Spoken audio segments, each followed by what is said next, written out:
Government said it would ensure supporters from both sides could attend before Maccabi said it would decline any tickets. Our sports editor Steve Scott is at Villa Park tonight. Steve, a lot of controversy ahead of this match. What is the atmosphere like there tonight?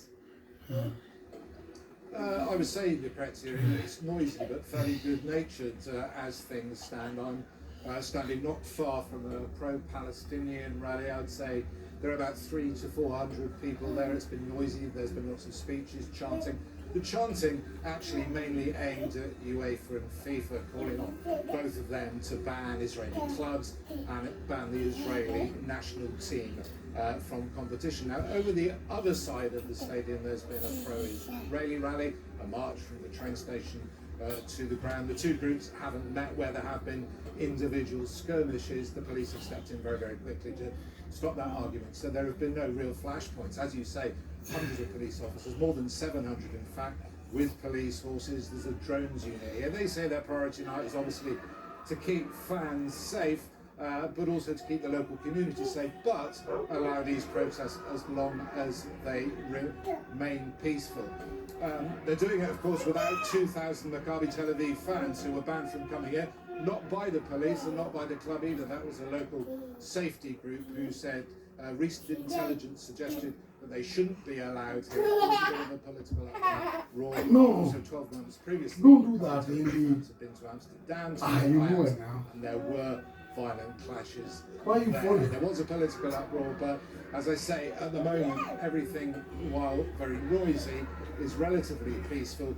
Drugs. One woman even ended up in intensive care, reportedly after her esophagus had ruptured because she vomited so violently. Sources have told us the drugs came from this supply network.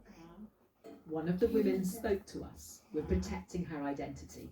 I don't know what they did with the stuff. Illicit drugs like cocaine and heroin, because the majority of people using those drugs know what they're buying. With these drugs, they are marketed as legitimate, and the harm for me is that people are putting substances in their bodies that are at a high risk of either hospitalising them or potentially even killing them. Do you think that the UK authorities should be doing more? With an example like this, absolutely, definitely. Despite the health risks, it seems these dealers haven't been deterred, even deploying new tactics. To buy this injection pen, it has your branding. Just take a look and tell me your reactions to seeing this. Yeah, so this is really concerning from our perspective. The really worrying thing about a product like this is that it's had no regulatory oversight. So we do not know how this was made, where it was made. It's not subject to any regulatory oversight or quality standards as a genuine product would be. We actually got this tested in a lab and they found that it actually contains a totally different drug, semaglutide, and the dosage is at least 20 times higher than it should be. It's